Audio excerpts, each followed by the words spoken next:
Hey guys, welcome back to What If Deku Was OP and Able to Edit Quirks Part 2. If you like this type of video, remember to like and subscribe. There'll be lots of more what ifs coming, and comment.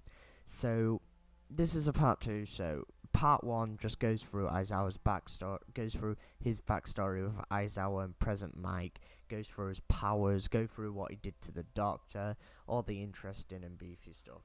It explains his powers, it explains everything really. So anyway, I'm just going to make this interesting and fun and as good as possible. I hope you guys enjoy. So we're going to continue right from where episode 1 ended. And I know I said I might relap, which I still might do, but I'm going to try not to. So it started off with Bakugo basically being mad at Deku because he thinks he can be on his level, and really he's above his level, but for purposes of story plot, Bakugo doesn't know that yet. So he walks up to Bakugo. He walks up to Deku, squaring up to him, even though he knows he can take his quirk away. He's that arrogant, he thinks he can beat him in a fist fight.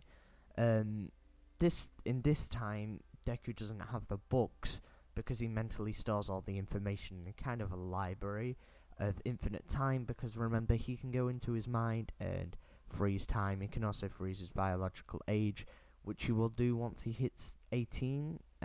Which he'll do when he goes into the, I guess you could call it, hyperbolic time chamber, because time doesn't move for him biologically, and time doesn't move for the world outside. So, anyway, since there's been a time skip of a couple of years, I will fill you in on the powers, but right now, he's about to get into a fight with Bakugo.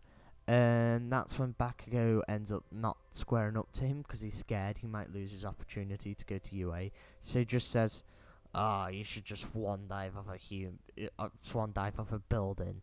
Well, I have more chance of that happening than you getting into UA, and he basically was being really mean for no reason. This, I would say it angered Deku, but he was too kind-hearted and too kind-spirited to really view it as getting an insult. He just viewed it as a friendly banter, because he thought Deku and him was friends, and I guess they are kinda, but it's more of not. Anyway, so we're gonna get back to the point. Deku is walking home when he decides to jump into his head and do some training. So he bumps it up to 100 times gravity. Yes, we're at 100 times gravity now. And he starts going. He opens up into the plaza. In the plaza, there is the training room. This basically puts him against holograms of really powerful opponents. Right now, he has unlocked an opponent against Aizawa, which leaves him quirkless, which means it's harder to fight. This is in a kind of arena, like O2 looking thing, and he unlocked this using his points, like how he unlocked the gym and the food place. The food place has now been upgraded though, and it's also now a sleep place as well, so he can sleep in here, which means he doesn't have to sleep in real time, which you don't really have to sleep anyway, but sleeping replenishes his energy, so it's kind of like a poke center, I guess you could call it, for a human being. Next, he also has a quirk analysis machine. This basically analyses his quirks to fully get the ins and outs of it. So when he creates a quirk, this tells him, it's kind of like reads other people's quirks so he can create it. So let's say for Bakugo, it'll be the sweat thing, and then the being able to set the sweat on fire. What he could do is close Bakugo's sweat glands, or completely remove the fact he could explode them to remove his quirk, rather than fully removing it. This saves energy for Deku, making him less tired when he's using his moves. As for quirks, he's not added much, he's just kept on strengthening himself up, getting his stats up and doing the kilometer runs, which is still at 5k.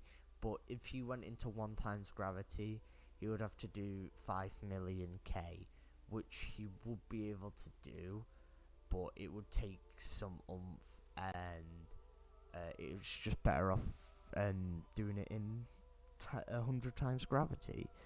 The reason he's able to control, because he does have something called drawback. This is a quirk he personally created, and what it does, it draws back his power, so he has to activate it. But once he's activated it, drawback is completely irrelevant. So it's basically just a way to act more normal. And drawback has like drawback 50%, which will put him to 50% of All Might, because he's also got another one, which is the mystical library, which basically saves all his thoughts. And there's also the research center, which researches different people, but it takes a year to fully research the quirk. So he spent one of those years researching All Might, and that's what he's matched his power to. So, for example, he has 100% drawback, which limits his power to All Might. 100%, 50% drawback, which limits it to 50%, 25%, 5%, 8%, you know. Basically, whatever percent drawback will draw him back to All Might strength. This is so he can act a little bit more normal. The reason I've added this here is because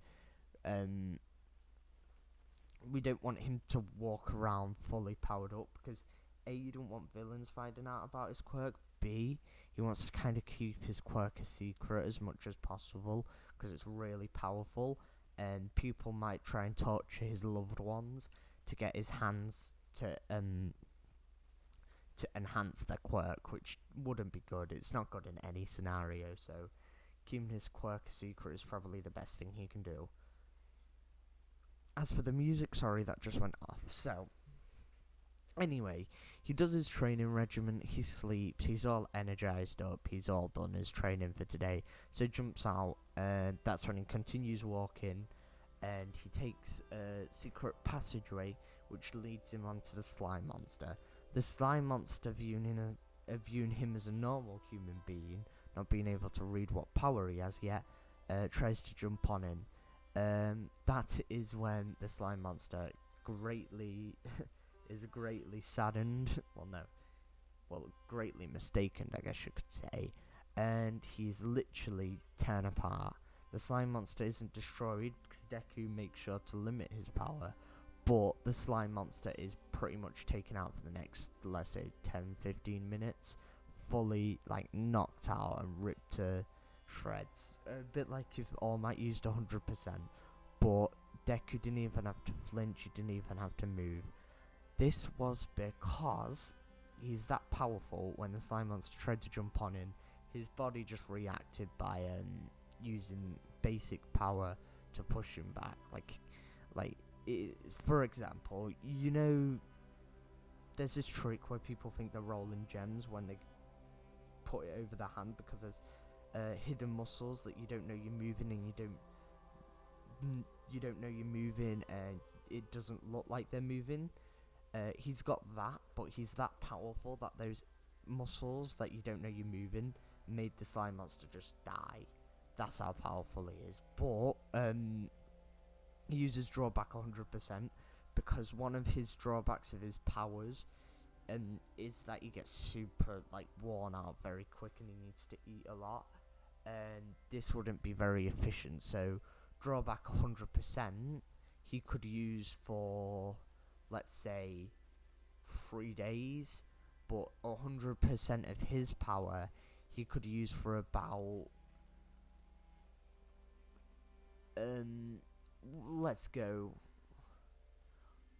he could use it for about 15 minutes before he passes out from exhaustion. Of course, in these 15 minutes, he could destroy the whole universe. You could destroy the whole Earth in a couple of punches. So it's nothing to be fanned about. But basically, he could fight 3 days strength with All Might. So that's why he caps it at All Might strength most of the time, because he never wants to run out of strength, just in case either somebody like with his caliber of power from another Earth, or somebody with similar caliber of power from another Earth comes and tries to attack him. So anyway, he absolutely demolishes a slime monster. This gets the eye of All Might, and it's like, whoa, was that villain weak, or did you use a quirk? And that's when Deku went, I guess the villain was weak then. Anyway, hi All Might. You seem a bit tired. Maybe you should go and get some rest. And then All Might was like, this kid knows. And that's when that's when All Might in his head is like, is it that obvious? Wow, I really am running out of time. And that's when Deku actually realizes, hey, maybe I could heal All Might's injury, keep the symbol of peace going for a bit. Of course, I could reverse his age, but that'll be too suspicious. And on top of that, I feel like his time has not come yet, but I feel like his time is coming, so I'm going to offer to heal his injuries. But that's when All Might jumps away, and Deku realizes, wait, I've not told him this. And that's when Deku actually jumps after All Might using 100%, but actually uses 110 so he can catch up, then switches down to 100%, using air manipulation to keep his speeds up with All Might. And then they both land at the same time, and Deku goes to All Might, well, you know you have that injury. And All Might's like, how does he know? Are you working for what? And that's when he says, are you working for One for All? Deku's like, no, I'm a hero, it's to do with my quirk. And then All Might's like, your quirk's pretty powerful if you can recognize I've got an injury and you can pull off the power you've got. And then that's when Deku goes, oh, well, thank you, but I've got a question. Do you want me to heal you? And then All Might goes, I'm sorry, kid, but this damage, it's unhealable. And but if you could, that would be nice, but it's just a fever dream now, kid. Anyway, it's great because I'm getting old, so I'm lucky that I'll have the next generation to back me up in the future. Hey, maybe you could take my place one day. And that's when All Might that's when All Might smiles, and his eyes start to glow a bright green as lightning starts to cover his body. This is when he gives himself the quirk to be able to heal injuries. But this is not like any old injuries. This is like heal injuries that you couldn't usually heal. So like Ida's hands, or Deku, or All Might's injury, for example. So that's when green particles start flying off Deku's hand as he walks close to All Might, and they fly towards his injury. That's when he can feel some lightness get off his chest. He can breathe easier, and then he realizes One for All is still within him, so he goes into 100% even though he has the injury. That's when they both hear the slime monster came out again, as when Deku was using air manipulation, he wasn't being careful enough, focusing more on keeping in line with All Might, which leads him to actually blow out the bottle, which then he will take into his head, and it'll actually help him become a better hero, focusing more on being a hero than vain subjects like he was. So that's when he talks to All Might and is like, well, why don't you test out your power? So All Might's like, okay, fine. That's when he jumps in 100% form and absolutely annihilates the monster, changing the weather to rain. Then he's like, this is no weather to rain. This is no day for the weather to rain. And he does another Detroit, Smash! This is after the second one, which defeat the slime monster, turning it from rain back to summer. And basically, All Might is astonished by the power. He also realizes that Deku could maybe help. Deku can maybe help him if he trained with him, and he could maybe help Deku if he trained with him. But Deku's training wouldn't be for power, of course. It would be to become the symbol of peace. It's more like an inheritance. And I feel like 15 minutes is pretty short cut, but it's where I'm going to leave this episode. And the reason why is I'm making this part shorter because part 1 was like 40 minutes. This one's like 15 minutes. That's like an hour total. And I want to keep it in smaller chunks so I can make part 3 quicker, part 4 quicker, part 5 quicker. And I can get the story flowing more easily, so I don't have to revise a whole 40-minute video before making another video. I can just revise, I could just rewatch a 16-minute video, because what I do is I wing my videos. This is because that's how my creativity works. I'm better off thinking on the spot than I am overthinking it, because I overthink about it. And I actually think of some ideas in the shower. Shower thoughts, am I right? But anyway, sorry for babbling on that. I just want to thank you guys for watching. Like and subscribe, and part 3 will be out as soon as possible. Thanks for watching again. You've been an amazing audience. Goodbye.